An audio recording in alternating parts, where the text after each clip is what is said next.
한 주간 평안하셨습니까? 네, 감사합니다. 10월에 들어와서 한 주간 가을 계절다운 한 주간을 보냈습니다. 연일 하늘이 높아져 가고요. 햇살이 밝게 비추는 풍경을 보다가 오후 해가 기울어질 때 시내를 벗어나 보았습니다. 초록빛으로 빛나던 산과 들이 벌써 누렇게 물들어 버렸죠. 논과 밭은 거의 비었고, 이렇게 보니까 고추밭에 고추들이 그 붉은색이 선명하게 보이는 겁니다. 고추 줄기와 고추잎도 벌써 다 바싹 말라진 상태고, 마지막 고추들만 달려 있었습니다. 오르막 언덕을 지나는데요. 바로 이 고추밭에서 삿간 모양의 모자를 쓴 여인들이 도로를 등진 채 앉아서 붉은 고추들을 이렇게 따고 있는 것을 보았습니다. 여인들의 목소리가 이렇게 이야기하는 목소리가 들려오는데 억양이 우리말이 아니에요. 동남아 쪽 억양으로 들렸습니다. 먼 이국 땅의 산골 고추밭에서 일하는 그 이국 여인들의 모습과 목소리가 약간 저에게는 쓸쓸하게 느껴졌지만 그래도 자기들끼리 뭐라고 이야기하는데 아주 밝고 힘차게 들렸습니다. 얼마 후에는 작은 마을에 지나게 되었는데요. 매캐한 고추 냄새가 혹 하고 맡아졌어요. 주변을 이렇게 둘러보니까 도로 옆 비닐하우스에 문이 열렸고 그 안에는 붉은 고추를 말리는 게 이렇게 보인 거예요. 햇볕이 거기로 쏟아지는데 그 붉은색이 더 선명하게 보였습니다. 그리고 건너편 집 마당에도 펼쳐진 고추가 보였습니다. 그 건조 중인 고추 냄새가 얼마나 매웠던지 기침이 날 정도였습니다. 아마 저희 김관영 권사님, 윤금자 권사님 가정에도 가면 아마 고추 냄새가 많이 나지 않을까 하는 그런 생각도 들었습니다. 그리고 어느 마을을 지나는데요. 몇몇 분이 밭일을 부지런히 하고 있는데 거기서는 진하고 고소한 냄새가 왔습니다. 참깨인지 들깨인지 이렇게 휙 지나가다가 몰랐는데요. 밭에 깨를 펼쳐 놓았는데 지금 보니까 아마 참깨였던 것 같습니다. 그리고 한쪽에서는 깨를 터는 것 같았는데 여러분 그 깨의 고소하고 진한 냄새 그게 또 싹 밀려오는데 참 좋았습니다.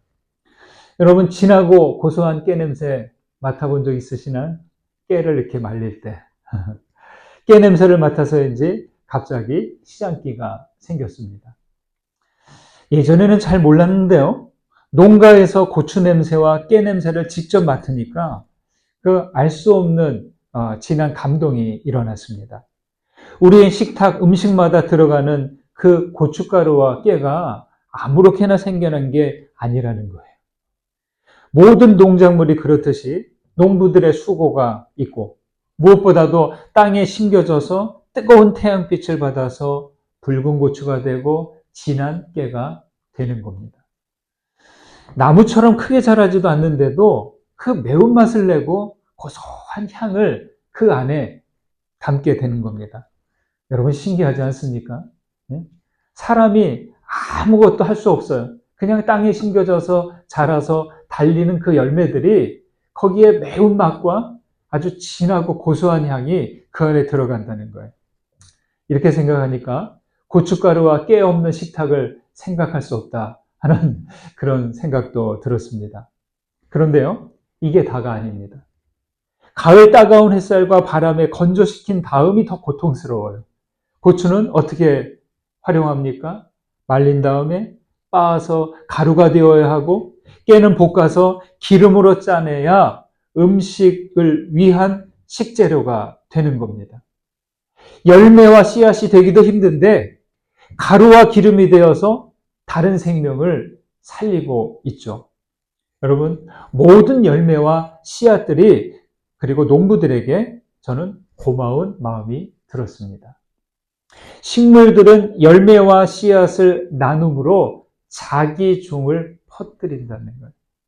누군가에게 무언가에게 먹힌다는 게 사실 그게 좀 그래요. 먹히는 거잖아요. 그래서 식물들은 자기들의 종을 퍼뜨리는 방법이 그거죠. 곤충에게, 새들에게, 또 짐승들에게, 사람들에게 먹힘으로 살리고 또 먹히니까 그로 인해서 자기들도 계속 살아가는 것이죠. 이것이 대단한 일일까요? 대단한 일이죠. 여러분, 이것이 놀랍고 엄청난 일입니다. 이 과정은 모든 생명들이 계속 생명을 이어가게 하는 하나님의 창조 섭리라는 거예요. 생명은 절대 홀로 살아가지 못해요. 식물끼리만도 못 살고 동물끼리만도 못 삽니다. 서로가 자신들이 살아내면서 나온 열매와 씨앗으로, 혹은 또 사람들은 사람들 나름대로 다른 생명을 이롭게 한다는 것입니다. 이것이 창조의 섭리죠. 식물들은 그렇게 수만 년, 수억 년을 살아냈습니다. 그런데 하나님은 진리의 말씀을 씨앗처럼 퍼뜨려 먹게 하고 살게 하셨다는 거예요. 네. 우리의 육신을 위한 먹거리만이 아니라 진리의 말씀도 그렇게 퍼뜨리셨어요. 그리스도인이 참 신앙인으로 살고 믿음의 유업을 이어가기 위해서는 이 말씀 씨앗을 품고 열매를 맺어가야 됩니다. 여러분, 그렇지 않으면 어떻게 될까요? 우리 그리스도교의 신앙은, 예수 신앙은 어느 때가 되면 거기서 딱 멈추는 거예요. 더 이상 퍼지지 않고 생존이 힘들게 되는 거죠.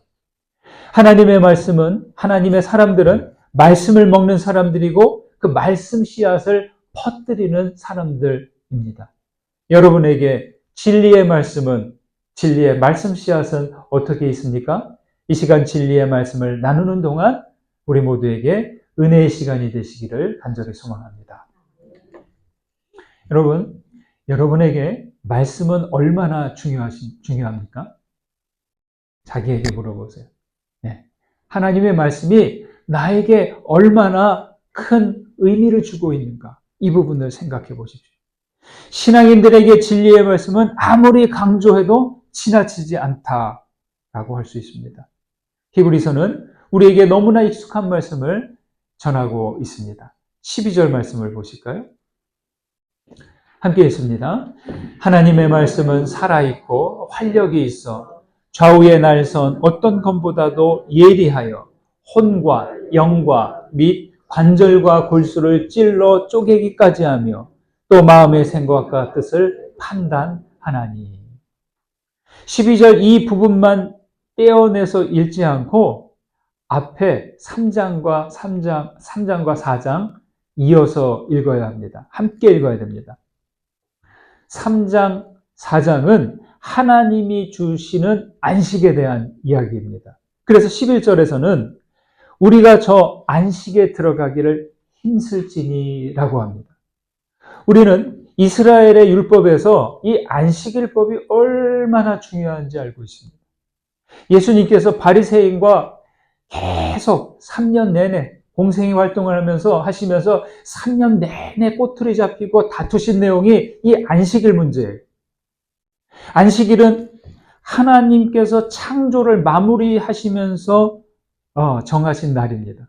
창조를 다 마무리하시면서 마지막에. 그래서 창조의 마침은 제6일이 아니라 안식일이 있는 제7일이죠. 3장과 4장 두 장에 걸쳐서 안식을 말하다가 그 끝에서 하나님의 말씀이 나오는데 상관이 없어 보입니다. 안식을 이야기하다가 하나님의 말씀을 갑자기 이야기한다? 어째서 하나님의 안식을 이야기하다가 하나님의 말씀으로 마무리하는 것일까요? 여러분, 우리가 찬송가에 보면 또 모든 악보를 보면 거기에는 쉼표와 마침표가 있어요. 악보의 쉼표와 마침표처럼 안식일은 창조의 쉼표이자 마침표입니다. 하나님은 말씀으로 창조하셨어요. 그런데 인간은 자꾸만 이 안식하는 일을 건너뛰려고 합니다. 네. 자기 리듬에 맞춰서 살려고 하는 것이죠. 창조의 리듬을 따르지 않는 것은 어떤 의미냐? 말씀을 따르지 않겠다는 거예요. 하나님께서 정하신 창조의 섭리 거기에 맞추지 않고 내 멋대로 하나님의 말씀 없이 간섭받지 않고 지내겠다는 거예요. 여러분, 그렇게 말씀 없이 간섭받지 않고 지내도 될까요? 지금은 당장 괜찮을지 모르지만 끝에 가서는 우리 인생들이 돌아갈 수 없게 됩니다. 그래서 히브리서는 하나님의 말씀을 그 안식 이야기를 하면서 다시 한번 상기시키는 것이죠. 여러분, 하나님의 말씀은 살아있고 활력이 있다라고 합니다. 따라해 보실까요? 하나님의 말씀은 살아있고 활력이 있어. 여러분, 이 말씀이 살아있다는 것은 어떤 상태일까요? 말씀이 살아있대요. 살아있습니까? 어떤 상태가 말씀이 살아있는 겁니까? 살아있다면 말씀은 움직입니다. 살아 움직이면 움직이는 그 과정에서 힘이 생깁니다. 물이 힘이 있는 이유가 뭐예요? 물이 계속 움직이잖아. 계속 시냇물로 강물로 흐르고 하늘로 올라가고 대기 중에서 움직이고 또 비로 내리고 폭풍이 되고 움직이니까 그 물도 힘이 있는 거죠. 그 물이 우리 안에 들어왔을 땐 생명으로 살아있게 하는 그러한 힘이 있습니다. 여러분, 어떻게 말씀이 살아서 움직일 수 있을까요? 하나님의 말씀이기 때문이고 말씀이 곧 살아계신 하나님이시기 때문입니다. 안식일과 안식의 정신은 창조의 이야기는 하나님의 말씀입니다. 진리의 말씀은 심장과도 같아서 계속 움직여야 됩니다. 여러분에게 묻겠습니다. 하나님의 말씀이 지금 나에게 살아 움직이고 있습니까? 여러분 잘 생각하셔야 돼요. 하나님의 말씀이 내 안에서 살아 움직이고 있습니까? 대답 안 하셔도 돼요. 확신이 없으셔도 돼요. 느낌이 없으셔도 괜찮아요. 여러분에게 일깨우기 위한 질문입니다. 하나님의 살아 움직이는 그 말씀의 박동이 느껴지십니까? 말씀이 살아있지 않다면, 말씀이 움직이지 않다면 우리는 영적으로 살아있다 말할 수 없습니다. 어제 새벽에 자이로스코프라는 장치에 대해서 말씀을 드렸습니다. 자이로스코프는 가운데 팽이처럼 회전하는 게 있어요. 네. 초창기 모델은 팽이처럼 되어 있는데 요즘 모델은 가운데 둥그런 공이 있는 것도 있더라고요. 그 회전하는 판이 있는데 축을 중심으로 회전하면서 삼중으로 고리에 연결이 되어 있어요. 그래서 이 회전을 하는데 어느 방향으로든 회전해요. 이렇게도 움직이고 저렇게도 움직이고 360도 계속 돌면서 움직인다는 거예요. 이 자이로스코프가 어디서 사용되느냐? 모든 비행기에는 다 있어요. 또 큰 선박에는 다 있어요. 여러분, 비행기는 비행할 때 수시로 움직이지 않습니까? 수시로 좌우로 흔들리고 또 비틀어지고 회전하고 하면서 제일 중요한 게 수평을 잡아야 된다. 바다를 항해하는 배도 계속 파도에 출렁해요. 이 수평을 잡지 않으면 언제 추락하거나 뒤집어지거나 침몰할지 모릅니다. 그러나 자이로스코프가 달린 그 비행기와 선박은 항상 균형을 유지하죠. 또한 오늘날은 자율주행차와 드론 기술에서도 이 자이로스코프 장치가 핵심 역할을 한다고 합니다. 그런데요, 이 놀라운 기능을 하는 이 자이로스코프도 그 가운데 판이 회전하지 않으면, 움직이지 않으면 아무런 힘이 없다는 거예요. 그냥 중력의 영향으로 그냥 쓰러져 버리는 것이죠. 팽이를 생각해 보시면 할 겁니다. 팽이가 회전하는 동안에는 넘어지지 않아요. 그러나 그 회전력이 약해져서 흔들흔들대면 더 이상 돌아가지 않으면 어떻게 돼요? 쓰러지는 거예요. 넘어지는 거기서 끝이라는 거죠. 그렇듯이 자이로스코프도 그 가운데 회전판이 계속 회전해야 기능을 발휘하는 것이죠. 여러분, 제가 이 자이로스코프 이야기를 하는 이유는 살면서 우리가 균형을 유지하게 하는 것은 뭘까? 나를 넘어지지 않도록 항상 안정되게 그 균형을 잡게 하는 내 안에 그 무언가, 그 뭘까요? 우리에게 자이로스코프의 역할을 하는 것은 뭔가요? 저는 단언합니다.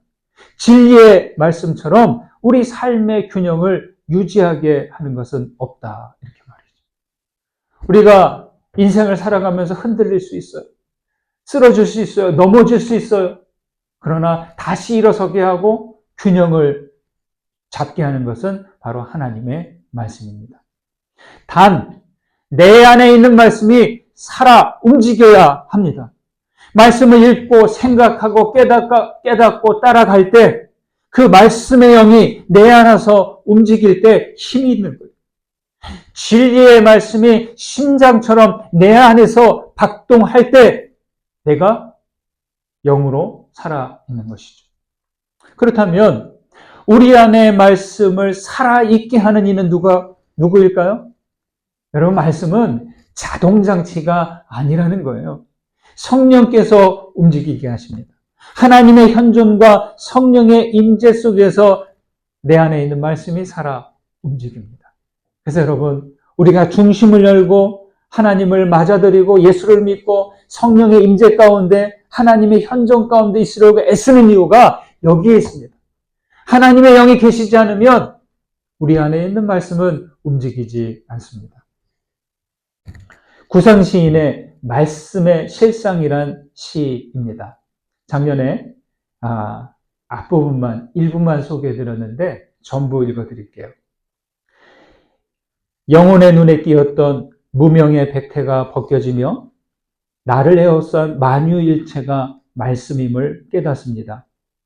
노상무심히 보아오던 손가락이 10개인 것도 이적에나 접하듯 새삼 놀라웠고 창밖 울타리 한 구석 새로 피어나는 개나리꽃도 부활의 시범을 보듯 사뭇 황홀합니다. 창창한 우주 험악한 바다에 험악하다, 공허하고 끝없다 라는 뜻이죠. 창창한 우주 험악한 바다에 모래알보다도 작은 내가 말씀에 신령한 그 은혜로 이렇게 오물거리고 있음을 상상도 아니요 상징도 아닌 실상으로 깨닫습니다. 여러분, 말씀의 목적은 죽이기 위함이 아니라 살리기 위함입니다. 심판의 목적이 아니라 하나님을 보고 알게 하기 위함입니다. 예리해서 두려워요. 그걸 보면 말씀 앞에 서면 아주 참 예리해서 내 구석구석을 찌르고 내 뼈와 살을 그냥 거의 발라내듯 하는 것 같은 느낌을 받습니다. 그 말씀 앞에 서면 내 속에 아주 작은 흠과 티까지도 다 드러나 보이는 것 같아서 그 말씀 앞에 감히 서기가 어렵습니다. 여러분, 그렇지만 이 말씀 앞에 나와야 우리가 나를 알고 세상의 실상을 알아가게 되는 것이죠. 하나님의 말씀이 여러분 안에서 살아 움직이시기를 바랍니다. 살아 움직이는 그 말씀으로 우리 눈에 백태가 벗겨지고 말씀의 참된 실상을 깨닫게 되시기를 주님의 이름으로 축원드립니다. 14절 보겠습니다. 14절 읽습니다. 그러므로 우리에게 큰 대제사장이 계시니 승천하시니 곧 하나님의 아들 예수시라. 우리가 믿는 도리를 굳게 잡을지어다. 하나님의 안식에 들어가기를 힘쓰라 라고 하면서 살아있는 하나님의 말씀을 이야기했습니다. 그리고 곧바로 여기서 대제사장 예수를 말합니다. 어째서 하나님의 말씀에서, 그러니까 하나님의 안식에서 하나님의 말씀으로 그 다음 대제사장 예수로 나아가는 것일까요? 예수님이 바로 하나님의 말씀으로 오신 분이시기 때문입니다. 그래서 그러므로 우리에게 큰 대제사장이 계신다라고 하잖아요. 여기 그러므로. 이 그러므로가 하나님의 말씀과 대제사장이신 예수를 연결하는 접속어죠. 14절에서 예수를 큰 대제사장으로 승천하신 분으로 하나님의 아들로 선언한 것은 그 당시에 폭탄과 같은 선언입니다. 예수님은 어디에 달려 돌아가셨나요? 우리에게는 십자가이지만 그 당시 사람들에게는 십자가라기보다 나무에 달려 돌아가신 분이에요. 여러분, 성경에서, 오경에서 나무에 달려 죽은 자는 다 저주를 받았다. 그게 율법에 나와 있어요. 그래서 나무에 달려 죽은 자를 어떻게 대제사장으로 부를 수 있는가? 그죠? 네. 그럴 수 없다는 것이죠. 나무에 달려 죽은 자를 어떻게 하나님의 아들로 부를 수 있는가? 그건 인정할 수 없는 거예요. 그런 예수를 대제사장으로 하나님의 아들로 부르면 어떻게 돼요? 그 사람은 신의 아들이 되고 신성 모독이 되는 겁니다. 그래서 예수를 하나님의 아들로 고백하는 일은 당시로선 커다란 위험을 감수해야 했습니다. 여러분, 사도행전에 보면 많은 부분에서 초대교인들이 복음서에도 나오는데 출교의 위험을 감수해야 돼요. 예수를 그리스도로 부정해야 되고 하나님의 아들인 것을 부정하지 않으면 그냥 출교시키는 거예요. 유대교에서 출교당하는 것은 사회에서 매장당하는 것을 뜻합니다. 여러분, 예수는 하나님의 아들이다, 그리스도다라는 고백은 마음속으로 하는 고백이 아니라는 거예요. 종이에 적어 감춰두거나 품 안에 숨겨 가지고 다니는 것이 아니라는 겁니다. 신앙 고백은 드러내는 것이고 적대적인 유대 사회에서는 출교를 각오해야 합니다.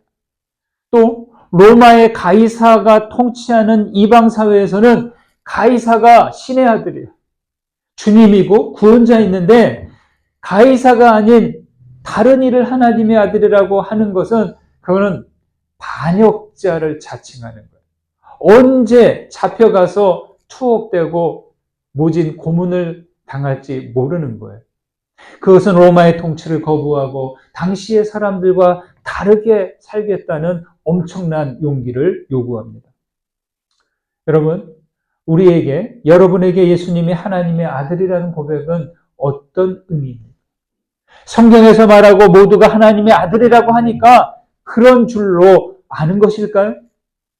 예수님은 우리와 같은 DNA를 가지신 분이에요. 예수님은 사람의 몸으로 오셔서 사셨어요. 주님은 인간의 연약함, 한계 그대로 경험하셨어요. 만약 사람으로 오시지 않았다면 그리스도의 십자가는 아무런 의미가 없게 되는 것입니다. 하나님의 아들 예수시라 우리가 믿는 도리를 굳게 잡을지어다. 여러분, 왜 꼭 예수 그리스도를 통해야만 할까요? 요한복음 14장에서 주님은 나를 본 사람은 아버지를 본 사람이다 라고 하셨어요. 네, 여러분 그렇습니다. 예수님은 하나님의 본성을 드러내신 분. 너무 멀어서, 너무 광대하셔서, 너무 크셔서 하나님을 가늠할 수 없는 우리 땅의 모래알과 같은 먼지와 같은 인생들에게 하나님이 어떤 분이시다. 하나님은 사랑이시다. 하나님은 구원이시다. 우리를 긍휼히 여기신다. 하나님은 나의 목자시다. 이런 것을 그대로 드러내신 분이라는 거예요. 16절에서 말하듯이 우리는 돕는 은혜를 얻기 위하여 은혜의 보좌 앞에 담대히 나아갈지어다 라고 합니다. 그래서 우리는 구원은 죄로부터 벗어난 것에 그치지 않고 은혜의 보좌로 나아가고 하나님께로 더 가까이 나아가는 구원이어야 됩니다. 예수는 나의 그리스도입니다. 예수 이름으로 나는 구원받았습니다. 죄사함 받았습니다. 여기서 끝! 세례받은 것으로 이제 됐어.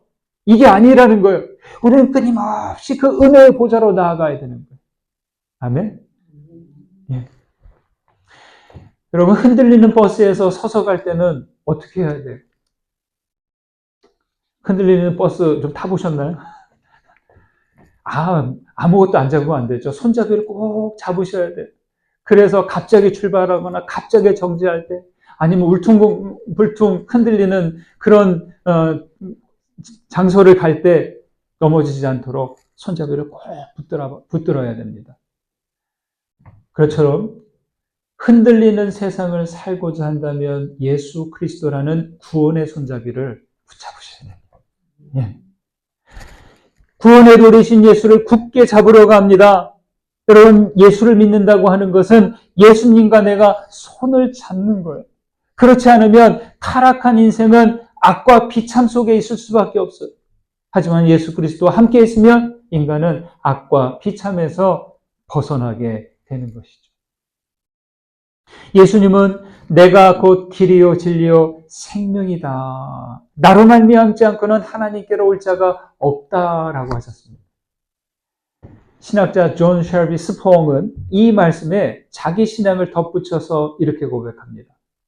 예수는 나에게 존재의 근거이신 하나님의 심장 속으로 인도하는 길이다.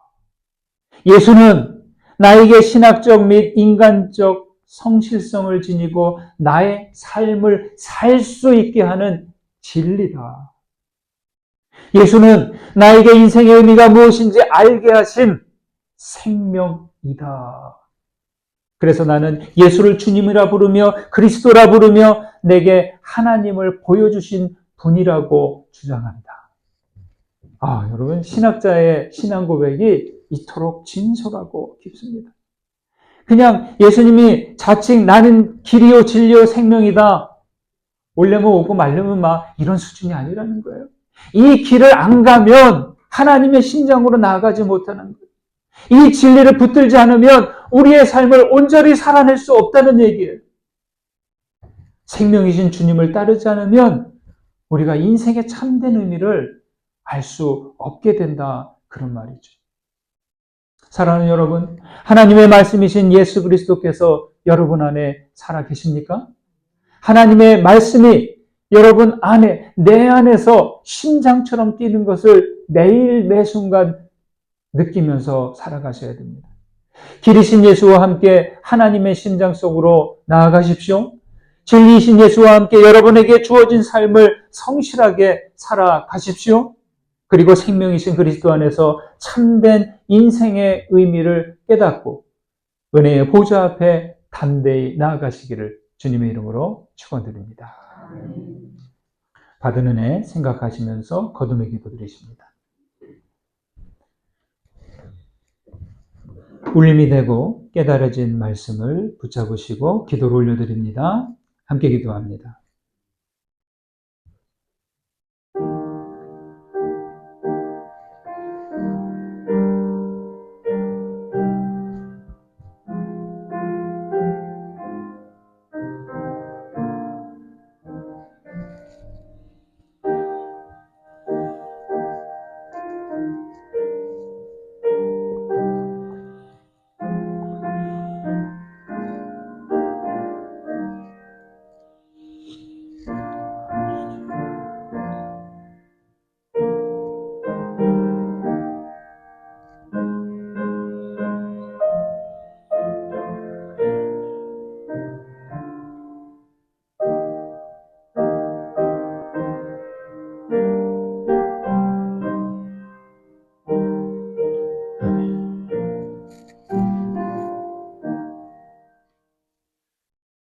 거룩하신 하나님, 오늘도 우리를 은혜의 보좌 앞으로 나오게 하심을 감사합니다.